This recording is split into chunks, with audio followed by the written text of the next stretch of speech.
Hi, everybody. This is going to be a longer Bible study thing. January 19th, 2025, the verse of the day, Matthew 9:28.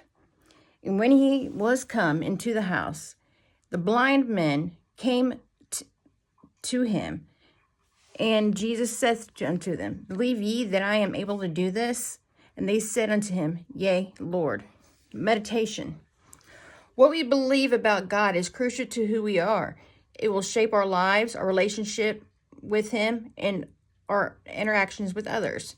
If we don't trust that the Lord is sovereign, that He considers us to be worthy and lovable, and that He indeed knows the best path for our lives, then we will never have the faith to follow where He wants us to lead us.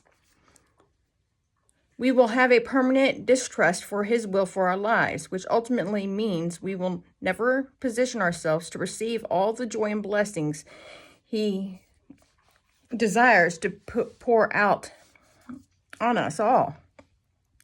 This is why it is so important and very crucial that we embrace the truth about God and be firmly committed to knowing Him with all of our hearts, souls, mind, and strength. Because when we do this, it will birth within us a deeper, more profound trust in Him that will be able to enable Him to lead us to His wonderful blessings, so that we all truly need to consider this. Do we believe in our loving, wise, sovereign Father?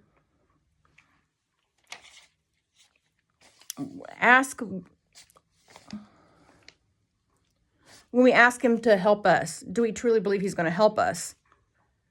Are we in His word and prayer daily to deepen and strengthen our beliefs? Are we truly obeying everything God has instructed us to do? Like truly obeying His commandments? Like, do we love the Lord our God with all of our hearts, all of our minds and souls? Do we love our neighbors as we love ourselves? He tells us we should not have any other gods before Him, but how much do we spend time in prayer? His word? Do we listen to Christian music? Compared to how much time we spend at work, on our phones, video games. If you're at work more, you should pray at work. On your lunch breaks. Okay, ask your customers or your patients or your residents, if you see them or hear of them having a bad day, ask if you can pray for them. And if they agree, pray with them, over them. And if they say no, use that time on your break to pray for those certain people. Do we read our Bible as much as we should? Like, do we read it on our lunch break? I mean, there's plenty of Bible apps on our phones that we can utilize that time to read. Like, how long are you on your phone scrolling social media or playing games or video games at home? Try downloading Bible apps or Bible games. There's a lot of faith-based apps, like the Chosen app, the show The Chosen, from seasons 1 through 4, can be streamed on their app for free. You can access their store as well, which you can buy gifts and Bible study material from the said app. How much time do you watch TV? Do you got a DVD player? If no, you should get one. Or you can stream some of these faith-based movies on streaming apps on like Amazon, Hulu, stuff like that. Some movie suggestions, Miracles in Heaven. And they're based on true stories too. It doesn't have to be true story faith-based, but I'm just giving you all the true story faith-based movies. Breakthrough, I Am Not Ashamed, A Case for Christ, I Can Only Imagine, The Blind Side, I Still Believe, Soul Surfer, Heaven is for Real, Hacksaw Ridge, and I Am Potential. God also says, thou shalt not make no graven image. Like a graven image that you worship, sacrifice to, whatever. You should not take the Lord's name in vain. Do you say bad things about God when things are not going your way? Or do you actually take His Lord in vain? Like, curse with it. It says, remember the Sabbath day to keep it holy. 6 days you shall work, And on the seventh day you should rest, because God created the world in 6 days and rested on the seventh. And Israel, the Sabbath day is from Friday night at sundown to Saturday night at sundown. Now, a lot of places will not let you take off work for that or whatnot. But if you're going to work 6 days, at least have one day off to keep it holy unto God and just worship him and love him. But I would actually pray on this. I prayed on it. But God answers prayers in his own timing, and I'm still waiting on that one.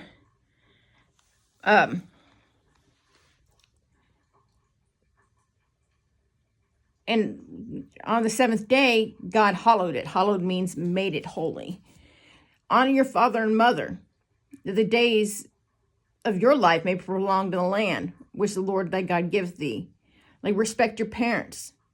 Even when it seems like they don't deserve the respect, you should respect them anyways.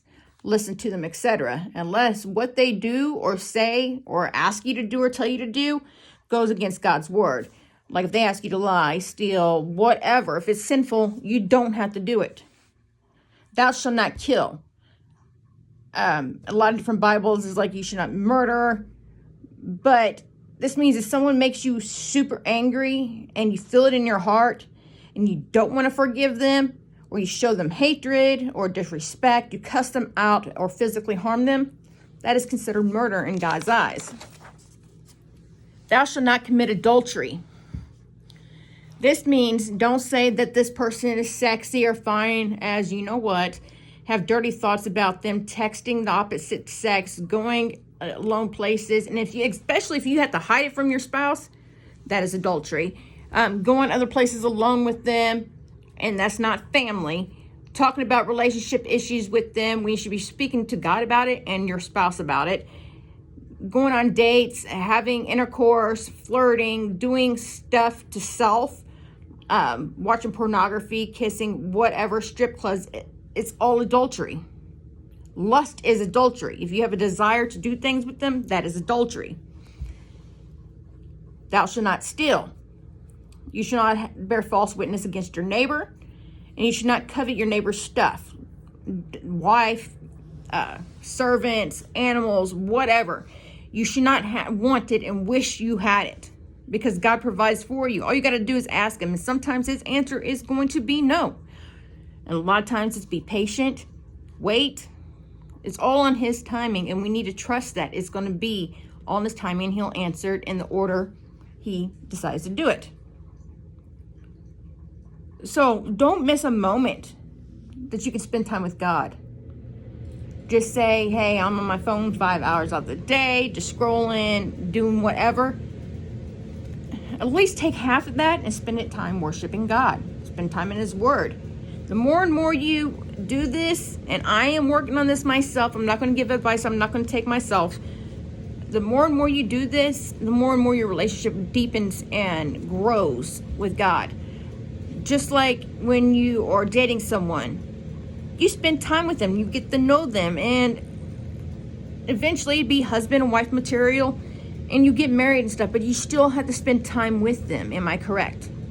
So that's how your relationship grows. Well, your relationship ain't going to grow if you ain't going to spend time with God. So spend time with God. Thank you for watching this. I love every single one of y'all, and I hope y'all have a wonderful and blessed day.